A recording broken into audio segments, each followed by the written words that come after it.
자, 빅5를 살펴보고 있는데 빅5는 이제 알고리즘이 얼마나 빠르는지를 분석할 때 사용하는 방법이 되겠습니다. 표기법이라고 볼 수도 있고 분석하는 방법일 수도 있고요. 우리가 빅5를 가지고 성능을 얘기하면 보통 실행 속도, 얼마나 빠르게 동작하냐 이런 걸 보는데 성능을 우리가 따질 때는 빠른 것도 중요하지만 메모리를 적게 쓰는 것도 좋은 알고리즘이라 그래요. 그래서 우리가 가장 이상적인 알고리즘은 실행 시간도 적게 걸리고 메모리도 적게 쓰는 그런 알고리즘이 되겠습니다. 만약에 공간을 많이 써서 속도를 향상시키는 경우도 있는데 그럴 경우에는 내 환경에 그런 게 더 좋은지 나쁜지 판단을 해야 되겠고 어느 건 빠르지만 공간을 많이 쓰고 어느 건 공간을 적게 쓰지만 느리고 이럴 때는 명확한 기준이 있지는 않아요. 여러분들이 사용하는 환경에 더 맞는 것을 골라서 쓰시면 되겠고 보통의 빅5는 이제 빅5라는 거는 요 수준보다는 이 알고리즘이 빠르다는 거예요. 요거보다는 좋다. 좋다. 근데 어느 정도 빠른지는 잘 판단하기가 어렵기 때문에 대략 짐작적으로 보통 많이들 분석을 하게 되겠고 2학년 수준에서는 주로 우리가 어떤 알고리즘을 살펴볼 때 이 알고리즘에 반복문이 있으면 그 반복문을 잘 살펴보시면 돼요. 그래서 여기 예를 몇 개 제가 갖고 왔는데 첫 번째 맨 위에 있는 거는 반복문인데 몇 번이 반복이 돼요? n번 반복이 되죠. n번 반복이 돼요. 그리고 그 포문 안에서 몸체에서 하는 일은 일정해. 상수 비용이다. n에 비례한 비용이 아니에요. 그러면 첫 번째 포문은 비고로 나타내면 뭐가 돼요? O, n이 되겠죠. 그 다음에 두 번째는 이런 포문이 두 번 하는 거예요. n번 반복하고 또다시 또 n번 반복을 해요. 그래봤자 몇 n이야? 2n이죠. 2n은 n에 비례하는 거예요. 그래서 그냥 비구는 포문이 여러 개 있다고 해서 늘어나기보다는 ON이에요. ON. 그런데 만약에 이런 알고리즘이 있고 이런 알고리즘이 있으면 어느 게 더 좋은 거예요? 위에 게 더 좋긴 좋겠죠. 그렇죠? 그래서 우리가 보통 알고리즘을 분석할 때 비고가 얘도 ON, 얘도 ON이면 조금 더 세밀하게 분석해야 될 수도 있어요. 근데 하나가 ON이고 하나는 N제곱이면 뭔가 세밀하게 분석할 필요 없이 조금만 데이터가 많더라도 N제곱이 N보다 좋을 수가 없습니다. 그래서 그거는 신경 쓰지 않으셔도 되고요. 보통 또 많이 보는 게 이런 형태입니다. 이런 형태인데 저거는 처음에는 n-1번 반복하고 그 다음에 n-2번, n-3번 쭉 해서 마지막에 1 한번 반복하는 그 형태죠. 그럼 얘네들 다 더해보면은 2분의 n에 곱하기 n-1이죠. 그러면 뭐예요? n 제곱에 비례하는 형태가 되죠. 그래서 이 경우에는 이렇게 포문이면 포문이 중첩되어 있으면은 n제곱이겠구나라고 보통은 생각합니다. 그런데 무조건 중첩되어 있다고 해서 n제곱으로 분석하면 안 돼요. 그 아래 거는 어떻게 돼요? n번 반복하지만 안에서는 몇 번 반복해요? 항상 3번 반복하죠? 그러면 전체 비용은 3n이죠? 3n. 그러면 비구는 5n이 되는 거예요. 5n. 그래서 이런 식으로 우리가 어떤 알고리즘을 만났을 때 이 알고리즘이 반복문을 갖고 있으면 그 반복문만 대충 보면 비구를 분석할 수 있고 이때 보통 저 n 반복하는 횟수가 어떤 입력 크기다. 보통 이렇게 돼요. 뭐 배열이 주어지는데 배열의 크기가 n이다. 그래서 n개에 있는 요소들을 살펴봐야 된다. 우리가 알고리즘을 만드는데 어떤 주어진 데이터를 한 번도 안 보고 문제를 해결하는 경우는 그렇게 많지는 않아요. 최소 데이터가 n개가 주어지면은 비고는 어떻게 돼요? ON이 되는 게 맞는 거예요. 근데 ON보다 나쁘다. 그러면 뭔가 개선할 수는 없을까? 이런 생각을 해보셔야 되는 거고. 아주 예외적으로 항상 일정하게 N개가 많이 있더라도 항상 O 안에 할 수 있는 것들도 있는 거죠. 예를 들면 배열의 맨 뒤에 데이터를 저장하는 거. 이거는 맨 뒤가 어딘지만 알면 항상 O 안에 데이터를 저장할 수 있어요. 하지만 맨 앞에서 데이터를 빼내려고 그러면 어떻게 돼요? 배열에서. 모든 애들을 앞으로 당겨줘야 되잖아요. 배열은 우리가 쓸 때에 이제 공간을 중간에 비워놓고 쓰지 않기 때문에 앞에서 빼면 얘는 ON이에요. 왜? 남아있는 요소들을 다 앞으로 이제 이동시켜야 되기 때문에 ON이 된다. 그래서 빅O는 그렇게 어렵지는 않아요. 근데 빅O를 약간 어렵게 하는 요소가 있습니다. 예를 들어 볼게요. 요 예제. is prime이라는 예제예요. 그래서 x가 주어지는데, 정수가 주어지는데 이 정수가 소수인지 알고 싶은 거예요. 소수인지. 그러면 뭐 여러 가지 방법이 있는데 가장 단순하게 소수인지 판별하는 간단한 알고리즘이 요 알고리즘이에요. 2부터 스퀘어 n까지를 나눠봤는데 안 나눠져. 그러면 얘는 소수가 되는 거죠. 나눠지면 소수가 아닌 거예요. 그래서 수학적으로 생각을 해보면 n이 소수가 아니면 그걸 뭐라 그래요? 수학에서 소수가 아닌 애를 합성수라 그럽니다. 합성수라는 건 두 개의 수의 곱으로 나타낼 수 있는 거죠. 그럼 a와 b 이코르 n 이런 값이 되는 거죠. 여기는 x니까 x 이코르 ab로 표현할 수가 있고 ab가 루트 n보다 x보다 루트 x보다 크다. 그럼 모순이에요? 아니에요? AB가 둘 다 루트 x보다 크면은 AB를 곱하면 x보다 커지겠죠. 그래서 약수는 최소 뭐보다 작아야 돼요? 루트 x보다 작은 약수가 반드시 하나는 존재해야 됩니다. 이거 중학교 때 안 배우나? 아닌가? 하여튼 이게 수학이에요. 그러면 이 알고리즘은 어떻게 하고 있냐면 2부터 쭉 나눠보는 거예요. 그래서 이 나머지가 0이 되는 걸 찾으면 얘는 합성수가 되는 거고 아닌 거예요. 그럼 제 비용은 어떻게 돼요? 뭐에 좌우돼요? 주어진 정수가 커지면 커질수록 비용은 많이 들겠죠. 나눠봐야 하는 수는 많아지는 거예요. 근데 입력으로 뭐가 주어져? 정수 하나만 주어지죠. 우리가 예전에 봤던 배열이 주어질 때는 정수가 n개 주어지고 그렇게 돼요. 그럼 그때 입력 크기를 우리가 뭐라 그랬어? n이라 그랬죠. 그럼 얘의 입력 크기를 1이다 라고 놓고 놓으면 분석이 안 돼요. 왜? 입력 크기가 이 x는 정수가 커지면 커질수록 비용이 많이 들어가는데 그 분석이 안 되는 거예요. 그래서 빅O는 원래는 정확하게 분석하려고 그러면은 이 x를 입력을 나타내기 위한 문자수로 분석을 해야 됩니다. 원래는 정확하게. 그래서 요게 조금 예외적인 애들이에요. 일반적으로 우리는 주로 배열을 받아서 뭐 정수 몇 개, 문자 몇 개 받아서 뭔가 문제를 해결하는 알고리즘들을 주로 분석합니다. 이 알고리즘에서는 정수가 n개 주어지면 입력 크기는 뭐다? n이다. 이렇게 분석해가지고 하면 돼. 봤더니 포문이 있어. 1부터 n까지 반복해. 그럼 ON이다. 그냥 금방 분석이 되는 거예요. 근데 언제 주의해야 돼요? 정수 하나가 매개 변수 중에 정수 하나가 들어오는 거예요. 정수가. 그리고 이 정수가 커지고 작아짐에 따라서 비용이 변해. 비용이 변하면 그냥 단순하게 입력 크기가 1이다 뭐 이렇게 해서 분석하시면 안 돼요. 그러면 보통 이 정수를 우리가 컴퓨터로는 어떻게 나타낼까? 비트로 나타내겠죠. 비트로. 그러니까 숫자가 커지면 커질수록 필요한 비트 수는 늘어나게 되겠죠.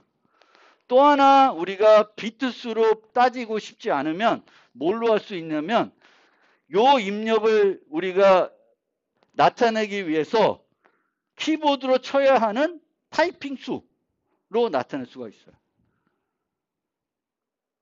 12345예요. 그러면 요 12345를 치려고 그러면 몇 번 쳐야 돼? 5번. 5번. 요걸로 하는 거예요. 5번일 때 비용, 1, 2, 3, 4면 4개일 때 비용. 이 비용이 달라져요. 그럼 결국은 나중에 달라지는 게 여기는 비트니까 이 x를 나타내기 위한 비트 수는 로그 2 정도가 필요해요. 근데 아까 타이핑한 수라고 하면은 로그 10 정도가 필요한 거예요. 왜냐하면 한 자릿수 잖아요. 1, 2, 3, 4, 5면 5개잖아요. 그래서 로그 10이 되는 거예요. 로그의 그 밑에 있는 지수만 달라지지 별 차이는 없어요. 그래서 어떤 식으로 살펴도 상관이 없어요. 그러면 얘는 원래는 얼마만큼의 비용이 드냐면은 x가 주어졌을 때 최악의 경우를 생각해야 되겠죠. 비고는 언제를 우리가 분석해요? 가장 베스트 할 때가 아니라 평균 비용이 아니라 주로 뭘? 최악의 경우 생각합니다. 얘 최악의 경우가 언제예요? x가 소수일 때 최악의 경우예요. 왜? 루트 n까지.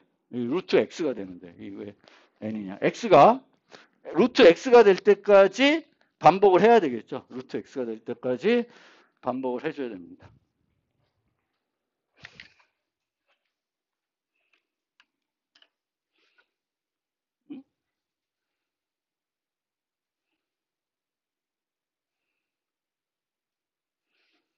지멋대로야.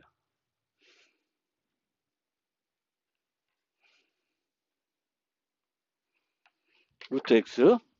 그러면 원래 최악의 경우 필요한 비용은 x의 2분의 1승이에요.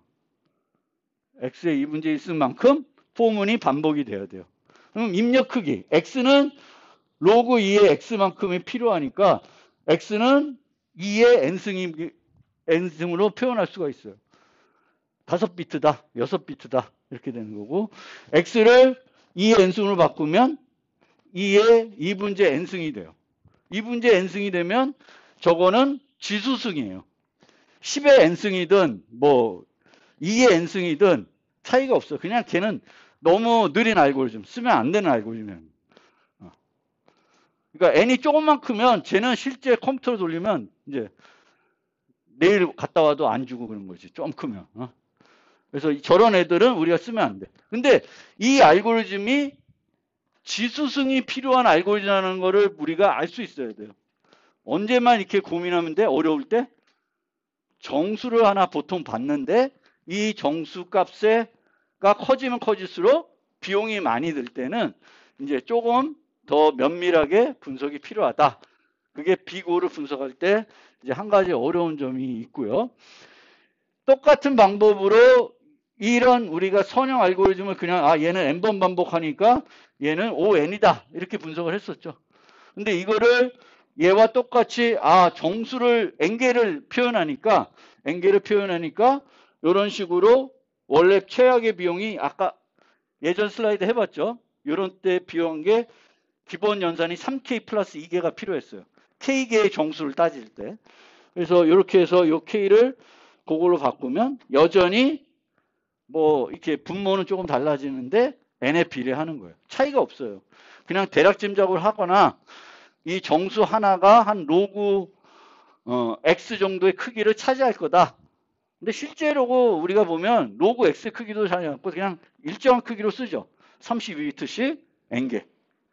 그러면 뭐 32 나누기 3 뭐 이 정도 되겠죠. 그래도 n이니까 n에 비례는.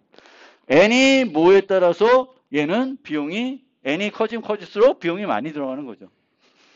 그래서 비고를 분석할 때 여러분들이 주의해야 될 점은 이런 알고리즘처럼 배열이 아니라 정수를 입력 하나 받을 때 이제 주의해야 될 필요가 있고요.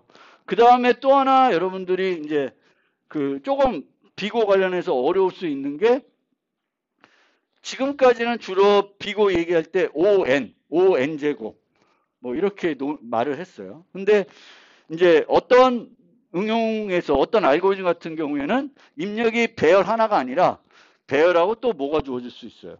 그러면 이 두 가지 입력에 다 성능이 영향을 받아. 그러면 나중에 결과적으로는 표현하게 되면 이런 식으로 그 빅O를 표현할 때 변수가 하나 나타나는 게 아니라 여러 개가 나타날 수가 있어요.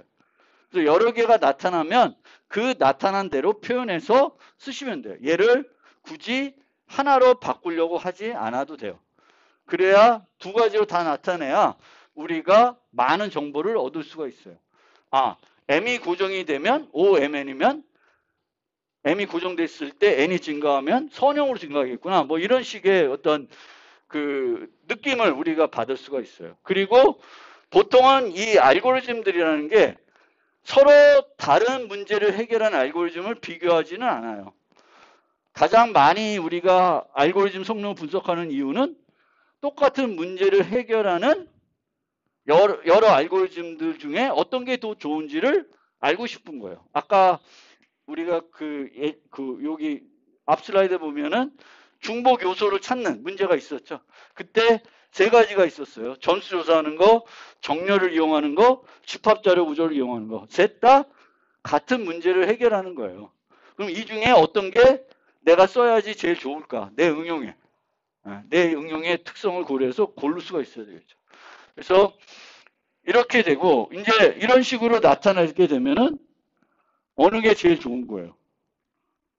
이 세 개 중에 어느 게 제일 좋아요? m 플러스 n이 제일 좋겠죠. 그 다음에가 이 m 로그 n. 그 다음에 mn. 그러니까 똑같은 게 나오는데 m과 n을 가지고 표현하게 되면 애매할 수 있는데 그냥 두 개만 놓고 보면 뭐가 더 좋은지는 쉽게 판별할 수가 있어요. 물론 이 mn이라는 게 어디서 또 우리가 이렇게 다중변수 비교가 많이 나오냐면 나중에 이제 알고리즘 시간이 되면 그래프 알고리즘들을 많이 보게 돼요.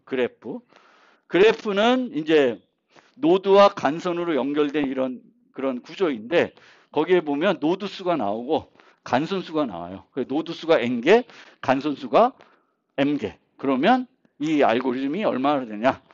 그러면 OMN이다. 이렇게 돼요. 근데 이런 경우에는 이 m이 최대 있을 수 있는 개수가, 간선이 있을 수 있는 개수가 n제곱에 비례할 수 있어요. 그러면 OMN을 n3승으로 표현할 수도 있는데 이렇게 안 한다는 거예요.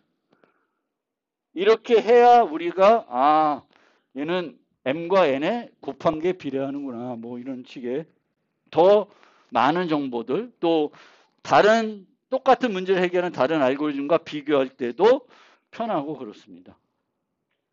그래서 빅5는 아까 그 슬라이드에 보여줬던 그거 폼은 몇 개 있을 때 그거 분석할 줄 아시면 돼요. 그리고 이제 좀 지나가면 아주 복잡한 것들이 나올 텐데 이제 그런 것들도 너무 어렵게 안 하셔도 된다. 그래서 주의해야 될 점은 이 두 가지. 다중변수 비교랑 이제 정수 하나를 봤는데 정수가 하나 입력으로 들어오는데 이 정수에 따라서 알고리즘 성능이 달라지는 거. 이런 경우에는 조금 더 분석이 이렇게 좀 복잡해질 수 있는 거예요. 그래서 보통 우리는 알고리즘을 분석해서 이 알고리즘의 수준이 요 여러 가지 중에 어디에 해당되는지를 알고 싶은 거예요. 우리의 목적은 내 알고리즘이 상수 시간인지 로그 시간인지 선형 시간인지 의사선형인지 2차인지 다차인지 아니면 이렇게 돼요. 여기 이상이 되면 이거는 쓸 수 없는 알고리즘들이에요. 그렇죠? 주로 우리의 목표는 n개의 데이터가 주어지면 이 데이터를 최소 한 번씩을 보고 문제를 해결하고 싶은 그게 가장 베스트이고 그거보다 더 잘할 수 있으면 좋은데 많은 경우에 복잡한 문제들은 그렇게 하기 힘들죠. 최소 한 번은 보아야 된다든지. 그래서 여기 보면 정렬 알고리즘들이 있는데 정렬 알고리즘 중에 일반적인 정렬 알고리즘들은 n제곱이에요. n제곱이 필요해요. 그런데 이제 좋은 정렬 알고리즘들은 n 로그 n이 필요합니다. n 로그 n이 필요한데 얘도 n 로그 n, 얘도 n 로그 n이에요. 근데 주로 얘를 많이 써요. 빠른 정렬을. 그 이유는 얘는 추가 공간이 필요해요. 얘는 빠른 정렬은 추가 공간을 안 써요. 그래서 그런 식으로 우리가 이제 알고리즘 시간이 되면 이제 알고리즘들을 만나게 될 거고 이 알고리즘들의 그 시간 복잡도가 어떻게 되는지 또 공간 복잡도가 어떻게 되는지 살펴보게 됩니다. 그래서 뭐 이제 이진 검색 같은 게 로그 n에 해당되는데 이주인 검색은 우리가 데이터를 하나씩 다 안 보죠. 하나를 봤을 때 몇 개를 버릴 수 있어요? 반을 버릴 수가 있어요. 중간을 비교해 봤더니 중간보다 작아. 그럼 중간 이후에 있는 그 애들은 필요가 없는 애죠. 대상이 안 되는 거예요. 보지도 않고 배제할 수 있어요. 이렇게 해야지. 반씩 내가 살펴봐야 되는 문제를 매번 처음에 엔게이지 줬을 때 그 다음에 2분제 엔게이되고 그 다음에 4분제 엔게이되고 이런 식으로 내가 살펴봐야 되는 애들의 개수가 줄어들면은 이때 비용이 로그 n, 로그 n, 로그 2죠. 정확하게 얘기하면 그렇게 되는 거고요. 그래서 이 복잡도는 우리가 사용하는 데이터가 작으면 별로 의미가 없어요. 별로 얘나 큰 차이가 없어요. 심지어 n제곱이나 2n승이나 데이터가 두 개밖에 없으면 뭐 별 차이가 없는 거예요. 그래서 내가 사용하는 입력 데이터가 되게 작아. 그러면 아주 우수한 알고리즘을 쓰지 않아도 돼요. 근데 내가 사용해야 되는 그 데이터들이 어느 정도 크기가 있으면 이제 성능의 차이가 확 나타나는 거죠. 성능의 차이가. 그래서 거의 뭐 n제곱 2n 이제 이렇게 되면 이제 못 하는 거죠. 그래서 비구는 n이 충분히 클 경우에만 의미가 있고 내가 내 응용에서는 어차피 작은 데이터들만 쓰고 처리한다. 그러면 그래요. 별로 아주 기발한 알고리즘을 고안해내지 않아도 된다.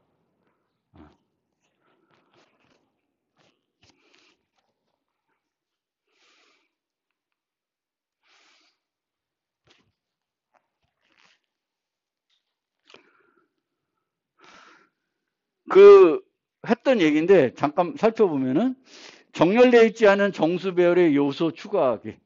그렇죠? 맨 앞에 추가하는 건 모든 애들 뒤로 밀어줘야 되니까 ON이 소요되는 거고 맨 뒤에는 O1이에요. 그러면 이제 C++에는 std 벡터라는 자료 구조가 있어요. 저게 이제 리스트 자료 구조인데 내부적으로 배열을 써요.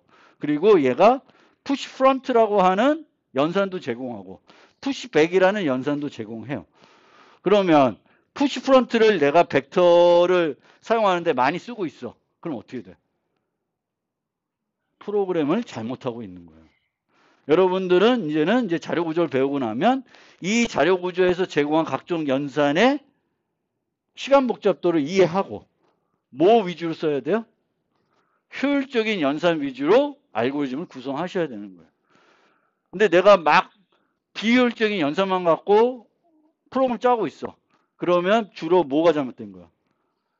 자료 구조 자체를 잘못 선택하고 있는 거예요. 푸시 프론트가 효과적이려면 뭐 덱을 쓴다든지 다른 자료 구조가 필요한 거예요. SD 벡터에서는 앞에다 넣는 건 제일 꽝이에요. 왜? 다 밀어야 되니까. 또 하나 예제로 한번 생각을 해보시죠. 여기서 정렬되어 있지 않은 정수 배열에서 특성 요소 삭제하기. 요 삭제하는 비용이 얼마 들까? 세 가지 방법으로 이렇게 했는데 첫 번째 방법은 얘를 처음에 찾아야 되겠죠. 찾는 비용이 필요해요. 그럼 찾는 비용은 여기가 ON이 필요한 거예요. 찾는데. 그 다음에 찾은 후에 제거하는 비용이 필요한 거죠. 첫 번째 방법은 어떻게 해야 돼? 뒤에서 하나씩 뒤로 와야 되죠. 그러면 방법 1을 그 뒤에서 삭제할 때도, 그러니까 뒤에서 땡겨올 때도 최악의 경우 ON이 필요한 거예요. ON. ON이면 N제곱이 아니에요. 비용이 ON이 되는 거예요. ON.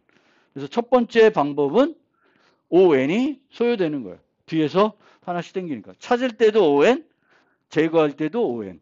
근데 또 하나의 방법은 그냥 이런 식으로 마이너스 1 같이 만약 양수들만 유지한다. 그럼 마이너스 1로 표시하는 거예요. 제거할 때. 그러면 찾는데 비용은 ON, 제거할 때 비용은 O1이죠. 물론 그래도 ON이에요. 전체적인 비용은 ON이에요. 근데 많은 경우에는 이 방법을 쓰기가 불편해요. 마이너스 1이 막 쓰기가 이게 적절한 값이 없을 수도 있어요. 왜냐하면 내가 양수만 저장한다. 그러면 몰라. 근데 양수랑 음수를 같이 저장해. 그러면 저기다가 뭐를 저장해가지고 저게 데이터가 있는지 없는지 나타내야 되겠고. 물론 그러려면 또 하나 어떤 방법이 있을까? 정말 저런 방법 쓰고 싶은데 표시할 때 사용할 값이 마땅하지 않아. 그럼 어떻게 해야 돼? 뭐 할 수 있어요? 예? 최대값이 최소값 쓸 수도 있겠지만 그것도 만약에 데이터로 들어올 수 있다 그러면 공간 하나 더 쓰는 거야. 공간 하나 더 써서 SED 벡터 불, 뭐 이런 불 똑같은 크기의 불에서 있는 애들은 true로, 없는 애들은 false로 세팅해 주면 돼. 근데 그렇게 되면은 또 이제 비용은 약간 절약이 되지만 공간 복잡도는 늘어난 거죠. 추가적인 공간을 쓴 거예요. 그래서 그런 그게 이거고. 얘는 뭘 한 거예요? 맨 뒤에 있는 애를 여기 갖다 덮어 쓴 거예요. 그럼 얘가 찾는데 OM, 제거할 때는 O1이 들어가요. 그래서 이렇게 똑같은 문제도 여러 가지 아이디어들을 내가지고 내 응용해서 쓸 수 있는 애들을 찾아서 프로그램할 수가 있어요. 이 경우에는 순서가 유지가 안 돼요. 삽입된 순서가 유지가 안 되는 거죠. 6은 맨 나중에 삽입됐던 애인데 얘가 1로 와 있죠. 그래도 상관이 없으면 저렇게 하는 게 제일 좋죠. 뒤로 안 당기고 안 당겨도 되니까. 그런데 순서가 필요해. 순서가 필요하면 저런 방법으로는 구현이 안 되는 겁니다. 그 다음에 공간 복잡도. 지금까지는 주로 비고에서의 그 시간 복잡도를 얘기했어요. 얼마나 빨리, 최악의 경우에 얼마나 이 알고리즘이 빠른가, 느린가 이런 거고요. 그 다음에 이제 공간 복잡도는 이 알고리즘을 수행할 때 얼마나 많은 공간을 사용하느냐. 근데 실제 정확한 정의는 우리가 공간을 쓰다가 반납하고 또 쓰다가 반납하고 이렇게 할 수 있잖아요. 그럼 원래는 정확하게 분석하려면 언제를 분석해야 되면 가장 이 알고리즘에서 공간을 가장 많이 썼을 때 그때를 분석해야 돼요. 그때가 언제인지. 근데 그게 어려울 수 있어요. 그게 어려우면 그냥 총으로 이 알고리즘 시작해서 끝날 때까지 얼마나 많은 공간을 썼는지를 보고 얘가 많이 쓰는 애인지 적게 쓰는 애인지를 분석할 수도 있습니다. 근데 정확하게는 이 알고리즘에서 가장 많이 썼을 때 얼마나 많이 쓰는지 그걸 분석하는 거고요. 이 공간 복잡도는 입력된 데이터의 크기 플러스 알고리즘 내부적으로 사용하는 공간의 크기를 합쳐가지고 이 알고리즘의 공간 복잡도는 이렇게 된다고 얘기를 합니다. 그런데 공간 복잡도도 또 같은 알고리즘, 같은 문제를 해결하는 여러 알고리즘들이 있는데 어떤 알고리즘이 더 적게 메모리를 쓰는지, 공간을 쓰는지 알고 싶은 거잖아요. 그러면 인풋 스페이스는 알고리즘마다 어떨까요? 똑같겠죠. 똑같은 문제를 해결하는 거니까 인풋 스페이스는 똑같을 거예요. n개의 배열이 들어오면 다 n개의 배열을 받아야 되는 거고요. 그러면 내부적으로 n개의 배열을 받는데 추가적인 공간을 쓰는 애가 있고 안 쓰는 애가 있겠죠. 예를 들면 지난번에 봤던 contains duplicate, 중복 여부. 첫 번째 방법은 전수조사였죠. 얘는 추가 공간을 하나도 안 쓰는 거예요. 뭐 물론 포문을 두 번 돌리니까 뭐 i 변수나 뭐 이런 거 쓸 수 있는데 이 i 변수나 j 변수는 n하고는 독립적인 거죠. n이 커진다고 해서 i 개수가 늘어나고 그런 건 아니죠. 그러니까 이 입력 크기가 커짐에 따라서 쓰는 공간이 뭔가 늘어나야 이제 공간 복잡도 얘기할 수 있는. 그 다음에 정렬 함수를 쓰는 두 번째 문제는 알고리즘이 이 정렬 알고리즘이 추가 공간을 쓰냐 안 쓰냐에 따라 달라지는 거예요. 추가 공간을 보통 그 추가 공간 쓰는 알고리즘들은 n 크기의 공간을 추가적으로 더 써. 그러면 이 n을 쓰는 거예요. 그럼 결국은 5n인데 그래도 이 경우에는 추가적인 공간을 쓰는 애가 있고 안 쓰는 애가 있는 거죠. 집합자료 구조를 써도 얘도 또 추가 공간을 쓰게 되는 거예요. 추가 공간. 그래서 추가 공간을 쓰는 애인지 안 쓰는 건지, 추가 공간을 얼마나 많이 쓰는 건지. 그래서 보통 이제 그 리트 코드나 이런 데 가보면은 인플레이스 알고리즘으로 구현해라 이런 게 있어요. 인플레이스는 내가 배열을 주는데 입력으로 똑같은 크기의 배열을 하나 더 만들어서 문제 해결하지 말고 그 배열만 갖고 문제를 해결하라는 거예요. 그러면 그 알고리즘은 똑같은 크기를 하나 더 써도 결국에는 빅5로, 공간 복잡도 빅5로 따지면은 둘 다 ON이죠. 근데 하나가 2N이고 하나는 N인 것 뿐이죠. 그래서 그런 차이가 있는 생각을 하시면 되겠고, 그 다음에 이제 알고리즘 중에 대부분의 우리가 많이 쓰는 알고리즘들은 이제 반복문을 쓰는데, 이제 알고리즘이 조금 복잡해지면 반복문을 쓰지 않고 재기함수를 쓸 수가 있어요. 그럼 이제 재기함수를 쓰면은 재기 호출을 몇 번 하는지를 분석해야 돼요. 그래서 시간 복잡도를 분석해야 되는 거고요. 재기 호출을 n번 한다. 그럼 ON의 비용이 소요가 될 거예요. 거기다가 매번 재기 호출할 때마다 어떤 비용이 들면 또 곱셈을 해줘야 되겠죠. 근데 이 경우에는 뭐 매번 호출할 때마다 덧셈 외에는 별로 할 게 없으니까 ON의 비용이 들어요. 근데 이 함수, 이런 재기 함수의 시간 복잡도를 얘기하고 싶은 건 아니고 뭘 얘기하고 싶으냐면 이 재기 함수는 함수가 호출되는데 그 함수가 끝나지 않고 또 다른 호출하고 또 호출하고, 그러니까 n 갖고 호출했는데 이 n 갖고 호출한 함수가 종료되지 않은 상태에서 n-1을 갖고 호출하고 그 다음에 n-2 그 다음에 n-3 쭉 해가지고 1일 때까지 호출이 되어집니다. 그럼 함수 스택이 몇 개가 생겨요? 스택 프레임이라고 그러는데 이게 n에 비례하게 됩니다. 이 입력값 n에 비례하게 돼요. 그래서 얘는 보통 재기 함수에서는 재기 호출의 깊이가 있는데 이 깊이만큼 공간 복잡도가 생겨요. 그 함수가 이제 생깁니다. 그래서 이 재기 호출을 이용하는 알고리즘들은 사용하는 함수 스택 공간을 공간 복잡도에 포함해야 된다라는 거고요. 그래서 빅5를 요약해 보면 이 빅5는 같은 문제를 해결하는 알고리즘 성능을 비교하는 것이 목적이고 시간 복잡도, 공간 복잡 분석에 모두 사용할 수가 있고 최악의 경우에 성능을 비교합니다. 가장 공간을 많이 사용한 시점에 대한 분석, 이 분석이 힘들면 알고리즘 수행 동안 사용한 전체 공간의 분석을 하게 됩니다. 공간 복잡도의 경우는 그렇습니다. 입력 크기가 매우 클 경우에는 의미가 있고 입력 크기가 작으면은 시간 복잡도는 중요하지 않을 수가 있어요. 그 다음에 빅5와 같으면 둘 다 ON이다. 그러면 조금 더 면밀하게 어떤 게 더 포문을 한 번만 하는 거지 얘는 두 번 하는 거지 이런 것들을 따져줄 필요가 있습니다. 그래서 빅5가 같으면 생략된 개수와 한까지 따져서 조금 더 면밀히 분석을 해야 되겠고 입력 크기 관련해서 주의해야 될 점은 정확하게 분석해야 되는 경우가 가끔 있다. 이게 언제? 정수를 매개변수 중 하나가 정수인데 이 정수 값이 커지면 커질수록 비용이 높아지는 경우, 그런 경우에는 이제 분석해 보면 아마 이 지수성이 필요할 거예요. 지수. 그 다음에 다중변수에 영향을 받는 알고리즘은 다중변수가 모두 나타나도록 빅5를 표현할 필요가 있어요. 그거 설명할 때 그거 빼먹고 안 한 게 있다.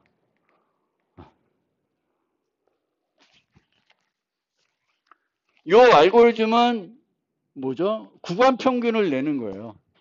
그래서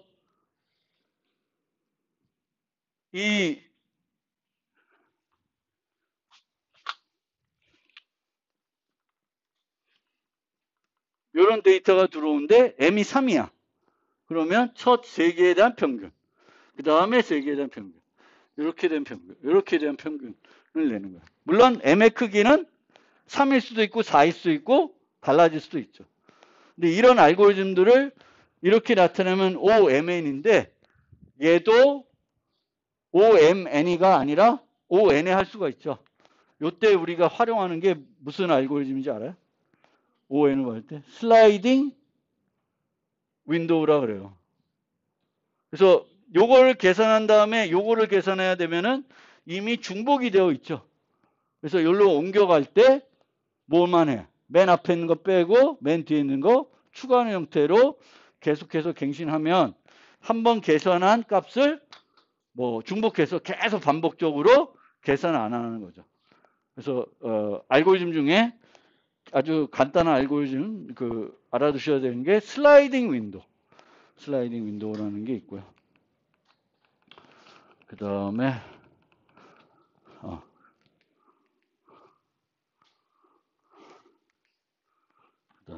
알고리즘 성능과 선택. 가장 중요한 거는 여러분들이 알고리즘을 고안해낼 수 있어야 돼요. 이제 문제를 해결할 수가 있어야 되는 거죠. 문제를 해결을 못해. 그럼 분석할 줄 안다고 해서 별로 의미가 없어요. 문제를 해야 돼.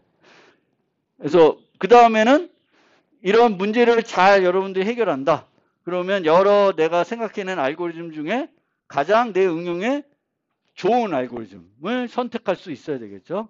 그때는 비고를 이용해서 성능을 분석해보고 이제 시간 복잡도 공간 복잡도를 보고 이제 선택을 해야 됩니다.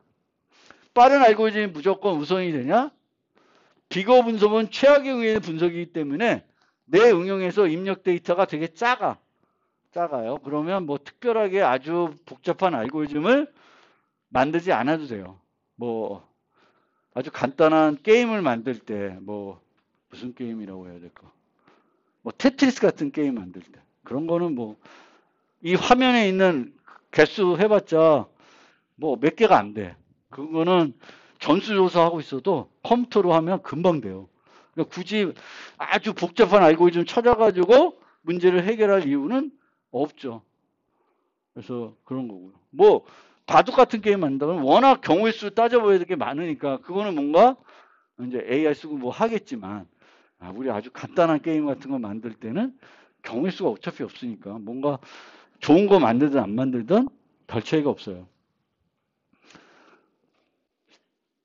그래서 알고리즘 정의와 문제 입력 데이터 크기가 제한적이면 비거 분석에서 복잡도가 높더라도 더 효과적일 수가 있고요.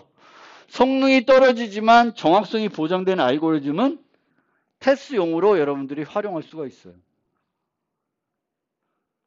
예를 들면 제가 contains duplicate라고 하는 그 문제를 제가 운영한 저지 사이트에 만든다.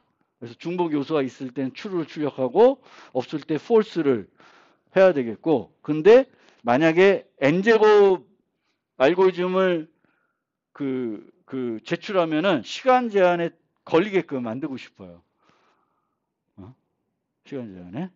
그러면 이제 어느 정도 크기가 돼야, n이 크기가 돼야 이제 통과가 안 되는지 알 수가 있는데 답을 정확하게 파악해야 되잖아요. 그래서 답을 정확하게 파악할 때는 뭐 내가 금방 파악하면 되는 거니까 나는 전수조사하는 n제곱 가지고 테스트 데이터를 만들 수도 있죠. 왜냐하면 저게 더 심플하고 쟤는 확실히 제대로 동작한다는 걸 내가 신뢰할 수가 있거든. 그러면 답을 찾을 때는 저걸로 답을 만들어 놓는 거야. 그러니까 테스트 데이터가 그러니까 내가 어떤 전수조사하는 것들을 만들어 놓을 수 있으면 전수조사하는 거는 알고리즘이 틀릴 일이 없잖아요. 모든 경우를 다 조사하는 거니까 시간이 좀 걸릴 뿐이지. 그런 알고리즘들은 그걸 가지고 이제 원래 내가 새로 만든 알고리즘이 잘 돌아가는지 테스트 해보고 싶은데 이 테스트를 내가 손으로 뭔가 값을 넣어서 여기 나오는지 볼 수도 있겠지만 많은 경우에 그게 안 될 수가 있어요. 그럼 테스트 데이터를 내가 스스로 만들어서 내가 만든 알고리즘이 잘 돌아가는지 알아야 되는데 그때 뭘 활용하냐면 속도는 느리지만 정확하다는 걸 내가 확신할 수 있는 알고리즘 가지고 랜덤하게 테스트 데이터들을 만들어 가지고 내가 새롭게 만든 알고리즘을 확인해 보는 거예요. 그래서 그럴 때 할 수가 있고요. 그리고 나중에 되면 실제 어디 있어? 이런 알고리즘도 만날 수가 있어요.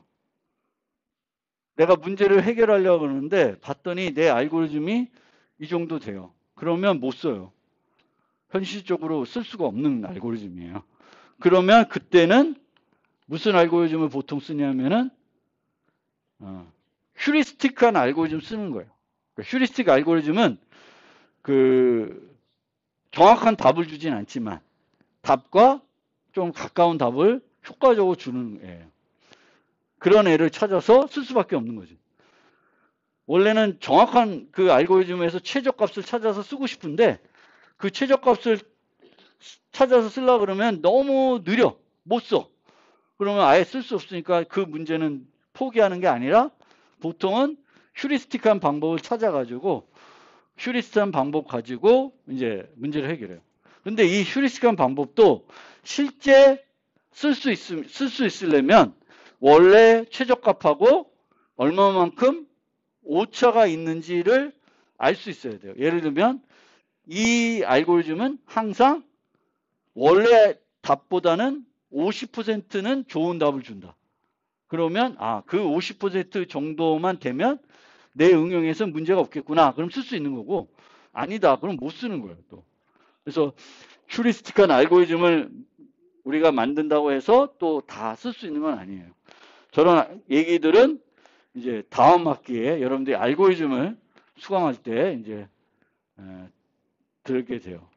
그게 되는 거고 이제 여러분들이 자료 구조를 배우고 나면 이제 이런 문제들을 만났을 때 이런 문제를 어떤 자료 구조를 써야 되나 효과적으로 해결하려면 예를 들면 카톡에서 친구 목록은 어떤 자료 구조에 유지하는 게 효과적일까? 이제 이런 것들을 여러분들이 이번 학기에 수업을 듣고 나면 고민해 볼 수 있어야 되는 거예요. 이런 응용 내가 모르는데 배민 같은 걸 내가 맨날 쓰지만 여러분들 이제 컴퓨터 공학도니까 이 배민 같은 거를 어떻게 만들지? 얘는 어떤 자료 구조 쓸까? 이런 거를 고민할 수 있는 친구면은 정말 컴퓨터 공학도지. 나는 그냥 맛있는 거 엽떡이나 시켜 먹을래. 이러면 컴공학원은 그러니까 우리는 서비스를 쓰면서 이 서비스가 프로그램적으로 어떻게 구현됐을까? 어떤 자료 구조를 쓸까? 어떤 알고리즘 쓸까? 추천 알고리즘은 어떻게 될까? 이런 것들을 궁금해하고 내가 한번 해보고 싶고 그런 마음이 있어야 여러분들이 우수한 이 컴퓨터 공학도가 될 수가 있습니다. 그래서 이런 문제들을 만나게 되는 거예요. 현재 친구가 아니지만 친구의 친구를 추천하고 싶은, 그러니까 친구 목록을 가지고 우리가 뭘 해야 되는지를 알아야 되는 거죠. 단순하게만 유지해주면 되는 건지, 이 친구 목록 갖고 또 뭘 해야 되는지, 친구 목록을 이용해가지고 친구를 추천해줘야 된다. 그러면 이 친구 추천을 알고리즘은 어떤 알고리즘을 쓸 거고, 그 알고리즘에 따라서는 친구 목록을 어떤 식으로 우리가 자료 구조로 표현하면 더 효과적인지, 더 편한지를 이제 생각할 수 있어야 됩니다. 그게 이제 이번 학기에 우리가 이제 끝나고 나면 여러 응용들을 여러분들이 써왔던 뭐 게임이 됐든 뭐가 됐든 그런 거에서 얘는 자료 구조를 못 썼을까 이런 것들을 상상해 보는 그런 게 이제 필요한 거고 여러분들이 이제 앞으로 어떤 응용들을 만들 때 그 응용에 맞는 그 응용에 좀 더 효과적으로 만들 수 있게 해주는 자료 구조는 뭘까 이런 것들을 이제 찾아낼 수 있어야 되겠습니다.